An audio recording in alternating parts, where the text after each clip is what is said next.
how did I make money after I left my academic job? That's what I'm going to talk about today. In the first year after I left my academic job, what did I do to make money? And I know a lot of you were wondering, like, that's a big thing. Money is a very real thing. If I leave this academic job that has been giving me stable paychecks for the last who knows how many number of years, if I decide to leave, where's the money going to come from? So I'm going to explain exactly what I did in that first year for those of you who were contemplating doing this. So hi there, I'm Jen Bunk. I am a renegade academic. I walked away from my tenured associate professor of psychology position at Westchester University in 2014. And basically, 10 years later, I don't regret it one bit. My life is awesome. So I'm here to help those of you who might also identify as a renegade, a future renegade, a rebel academic. I'm here to inspire you to do the same thing. I'm also here to talk about the practical and tactical bits of it, because while dreaming is awesome and I encourage you to dream, I also encourage you to get back down to reality too. Get your boots on the ground and be like, okay, how do I handle this? So what did I do the year immediately following I left? And more specifically, who paid me? How did I make money?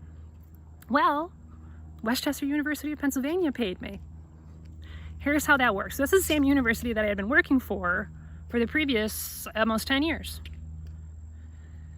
So essentially the way this went down, and this will not surprise a lot of you, I did not just up and leave. I did not just up and leave and be like, bye, see y'all, not coming back next semester. What I did was I informed them that I was going to be leaving the following year. And so that was 2014.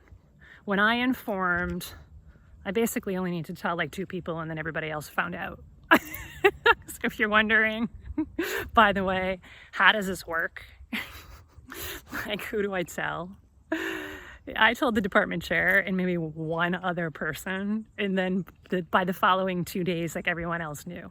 And I was like, yeah, sure, please feel free to tell others, right? Like, this is not a secret.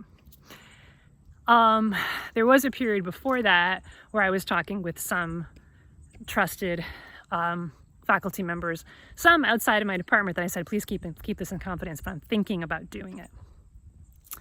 So anyway, I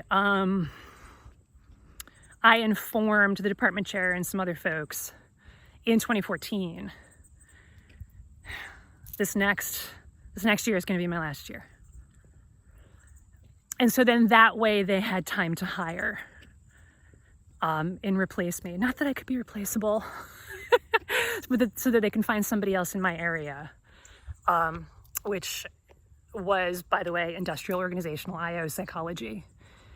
And so for that following year, I still taught, and I still had most of the responsibilities of what I had been doing previously. So my paychecks came from Westchester University for that first year following, but it was the last year, and that was the understanding. So I also got paychecks. I also got paid, I should say, in other ways too, because this was also like, it was the last year for me as an academic, which meant it was the first year for me as a business owner. So I took some time to set that up. There were 2 other, let's call them consulting jobs that I took that year that felt very aligned and that felt like easy yeses and a nice first foray into being a business owner. The first one actually was being essentially a quantitative advisor for one of the university admins who I was working on research with. She had always called me like the quant genius, the do your quantitative statistical magic. You know, I was the stats magic person on all of the research papers. And when I told her I was leaving, and leaving meant we were actually moving as well. We moved from Pennsylvania to Boston. So I wasn't going to be close anymore. And so I'm losing my quant, I'm losing my gen magic. And so then that got the wheels turning. And I was like, how about we set up a consulting kind of a thing where even after I leave, you would pay me to be a quantitative consultant. And she was like, yeah, actually, that sounds great.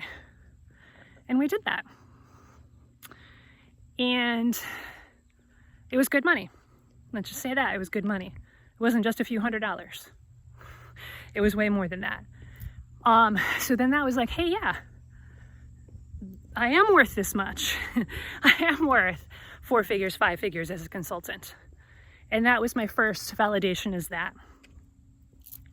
So I did that. And then also, seemingly out of the blue, although this is never completely out of the blue. I mean, this was because of the previous almost 10 years of work that I had done in creating online courses and forming relationships with people. Out of the blue, which actually wasn't, I got a message from someone at a university, at a nearby university, saying, hey, we need someone to create an online course for us, to take this existing organizational psychology course and to turn it into an online course. And this was after I had informed everybody that I was leaving, and I was looking for opportunities. And I remember replying saying, wow, well, as luck would have it, I'm looking for consulting opportunities. And so we talked about what it would mean. Yeah, absolutely. This is my zone of genius. I can absolutely help you create this online organizational psychology course. Of course I can. And I did, and they paid me $5,000 to do it. And they were so happy with it. They were like, hey, can you create a personnel psychology course? So it's more along the HR side of things. Sure, I'd be happy to do that. So I did that, those 3 gigs, the quant consulting, and then I believe it might have been 2, it might have been 3 courses, online courses that I created for this university. And so that's how I made money. So I actually made more money my first year after I quote unquote left, although technically I didn't leave, but it was like my lame duck year for all intents and purposes. I made more money that year than ever. Because, I also wanted to build some savings and stuff too, because I knew that the paychecks from Westchester would stop. They would stop. So I will do another video later on what happened after that. What was year 2 like? Year 2, let's just say there were some bumps. There were some bumps, my friends. The first course that I tried to launch, complete disaster. I tried to sell a course online for $500. Complete disaster. No one signed up. And I learned a ton from it. So I'll talk about that later. But anyway, here's what I hope that you take from this. I hope that it starts to get the wheels spinning around, oh wow, what's my expertise? What consulting jobs can I do? What connections do I already have right now who can then lead to some part-time, full-time, part-time, I know I said part-time already, but who do I already know? What connections can I lean into? And also be open to those quote unquote out of the blue kind of situations. Have fun with it is basically what I'm saying. Lean into your expertise. Own your worth as someone who has some expertise. Has anyone told you lately how badass you are, by the way? Has anyone ever told you that? Well, I'm going to tell you that right now. If you're a faculty member, if you're a professor, an adjunct professor, you teach for a university or the like, you are badass. Thank you. Thank you for what you do. And I'm going to be the one today, if no one's told you yet, you are badass.